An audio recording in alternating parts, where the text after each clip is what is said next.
That is coming from fear. That is not coming out of love. We are supposed to be in love to attract love. We are creating with the most common emotions in our lives. Welcome to the How to Empower, Create, Encourage podcast. I'm your host, Alessandra Guerra. Thank you for joining me today. I learned so much during this interview, and I'm so excited to share it with you. Turn up the volume and let's get started. I believe that we have 4 pillars, and we are creating through our 4 pillars, the mind, the body, the energy, and our soul. How can we find out which wounds we have? Come to my program, Alessandra. One thing that you can do if you do not come to my program is to observe yourself. Observe, especially how you feel. This has a lot to do with a non-regulated nervous system. If somebody is saying something and you feel criticized, or you keep attracting people in your life that criticize you all the time, it's possibly that you have a rejection wound. The moment you accept yourself and you love yourself unconditionally, you will stop attracting those people. But first, you need to heal your rejection wound so you don't attract people that will make you feel rejected. I have so many questions, but I'm going to ask you one last question to honor your time, and then I'm going to go through the questions that I ask every guest. Is that okay? That sounds wonderful because my dinner is getting cold. Thank you so much. I'm so glad you're here. If I have the betrayal wound, what are some tools I can use or steps that I can take to start healing that wound? The betrayal wound is one of the most common wounds. Humiliation is not as common, but the betrayal wound, the abandonment wound, the rejection wound are the most common. We heal by first observing how we are attracting. We heal by observing the evidence that we have that wound. In the betrayal wound, we will attract people, jobs, circumstances that we will keep on feeling betrayed. One of the questions to ask is, how am I betraying myself? We create with that vibration, with our emotion.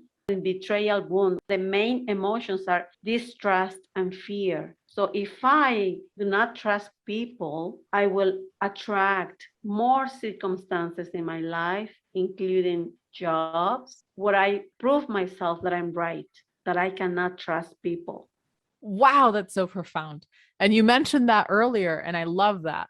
That's why you need to find evidence that you can trust people. You need to find evidence that people are nice. You have to send this order to your being, to yourself, to your brain, that there is good people in this life, that there is abundance if you have the scarcity wound, that you are not abandoned, that you are not alone if you have the abandonment wound, that you are accepted, that you are loved if you have the rejection wound. Wow, I love that so much. That's so incredible. Thank you so much for sharing that. You're very welcome. There's so much more that I could ask you because I love the way your mind works and I love how knowledgeable you are and I love how kind you are. I just want to say thank you for sharing this amazing message. I wish I could ask you more. I'm going to honor your time. So I'm just going to ask you the last questions that I ask the guests. What is something you've empowered yourself to do that has improved the quality of your life? El encuentro con mi alma. Wow, that sounded beautiful, first of all.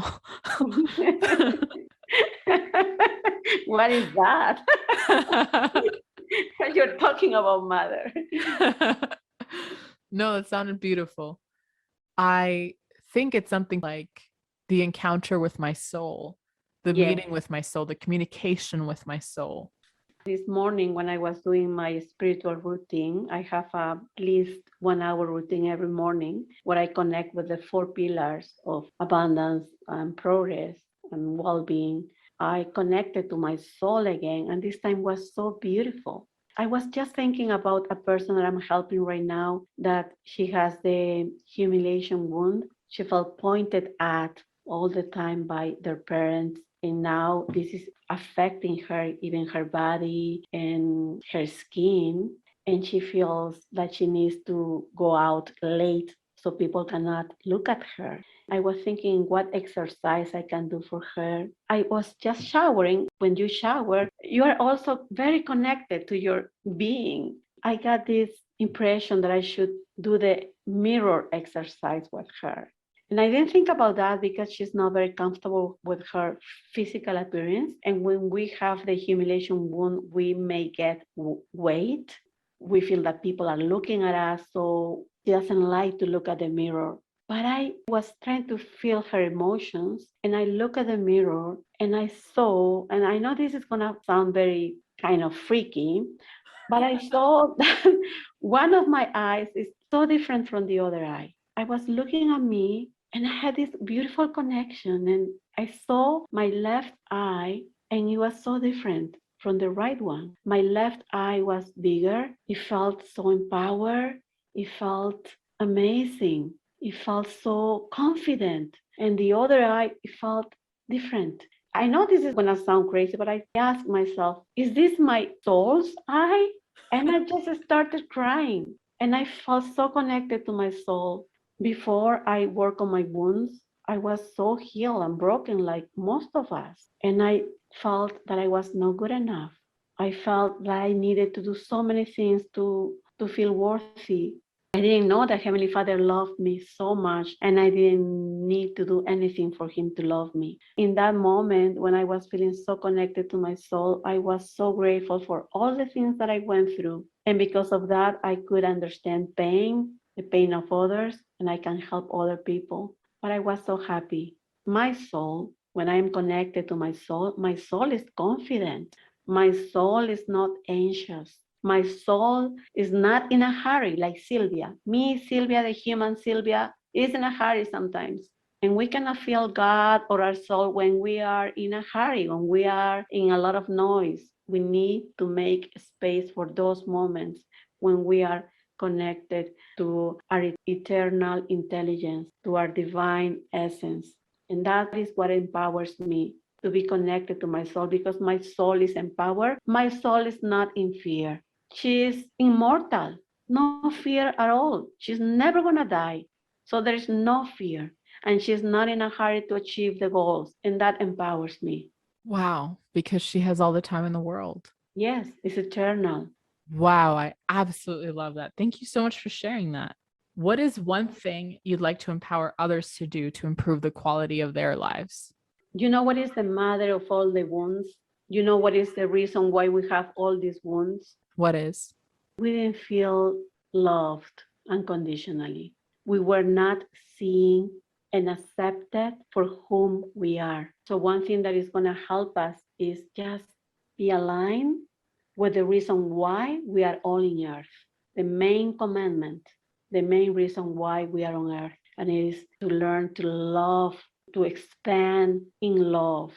When we were living with Heavenly Father, we felt His love, but we didn't know how to love ourselves. We're dependent on His love. By coming to the earth, we have this amazing opportunity, this wonderful spiritual journey to learn to love ourselves. And it's beautiful.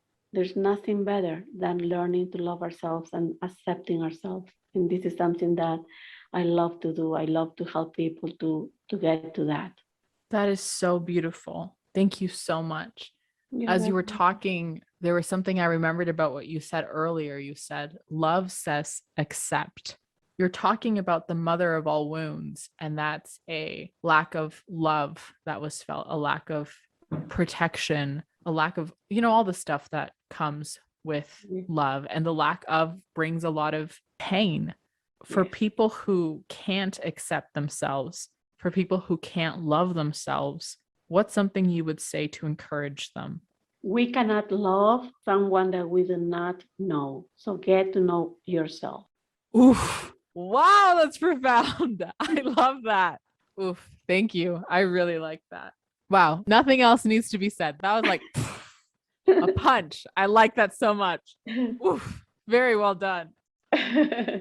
A big message of this podcast, one of my dreams with it, is so that people can feel empowered to create the kind of happiness they want.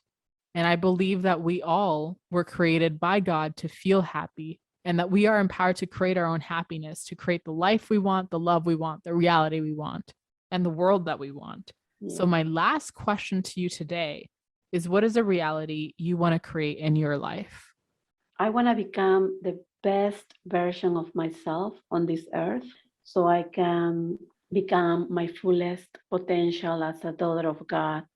But I cannot do that if I do not allow myself to express myself in my humanity. For me to express myself in my divinity of doing everything that I'm meant to do in this earth, I have to allow myself to express myself in my humanity.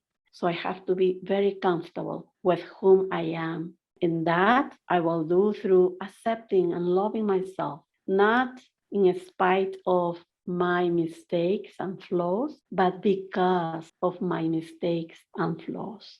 Wow, that was beautiful. That was so beautiful. Thank you so much for sharing that. You're very welcome. I just want to share how grateful I am for you. I'm so grateful for the love you have, for the knowledge you have, for the kindness you have, for the fact that I get to be your daughter and I get to learn from you. And I love turning to you when I need advice, where I feel like I'm shutting down and panicking and I don't know what to do. Yeah, I know when you are calling me, I know that there is something that you feel like you are panicking, or because sometimes you just don't call me and I'm thinking, oh, she's right.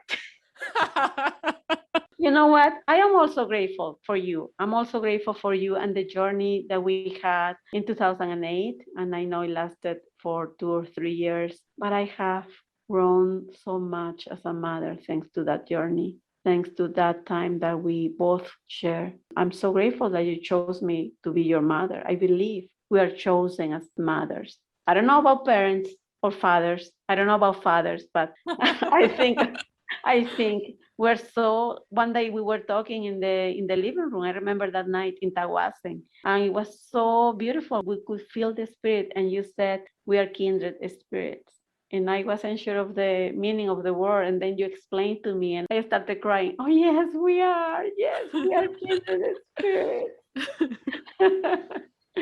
I just love you so much. For the people listening, when she's talking about the journey that we shared together, she's referring to what I've opened up a little bit about, not on the podcast, but on my personal page, about my journey with depression and suicide and just how amazing my mom was through that. And I'm so grateful for that. We're actually going to do a video on my mom's channel Yes. where we're going to talk about that journey and what it was like for me as a daughter and what it was like for her as a mother.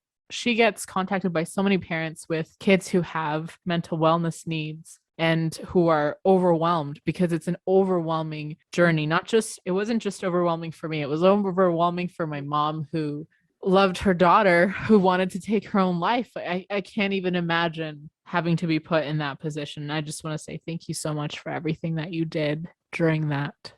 All of that comes from God. He's the one who gives us all the strength, and he loves us unconditionally. So if he's so perfect and he loves us unconditionally, why we can't love others unconditionally? We are so imperfect. Why cannot we love ourselves unconditionally? We are so imperfect. Okay, well, I'm already way too emotional. So the last thing I want to say. The last thing, and I'm going to stay here until the next day.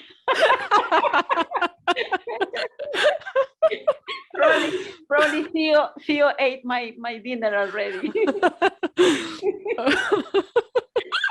Okay, the last thing. I just want to celebrate you for being incredible, and also for the fact, for speaking another language. You learned another language and you're doing this interview in a language that is not your first language. And I think you're incredible. And I just love you so much. Thank you so much. I really appreciate it that you make me feel comfortable. And I decide, because English is not my first language and I always felt like my English is not good enough, but I decided to take away the thoughts on the list, because it's okay. We are perfect as we are. We're imperfectly perfect. You're so incredible. I love you. You studied this in 2 languages, and I think that's huge. I think you're absolutely incredible. And I will tell you the last thing, which is which is thank you for joining me on the podcast Okay, if today. this is not the last thing, I just will bring my plate and start eating in the past. I love you so much, Ma. I hope you have a good dinner. Thank you. Love you too, honey. Bye. Oye, mami, ya te quiero. Bye. Subscribe, share with a friend, and join our community on Instagram under @empower.create.encourage. I'll link Sylvia's information in the bio below so you can connect with her. Remember, you can create the life, the love, the reality, and the world that you want. I believe in you. Oh, thank you.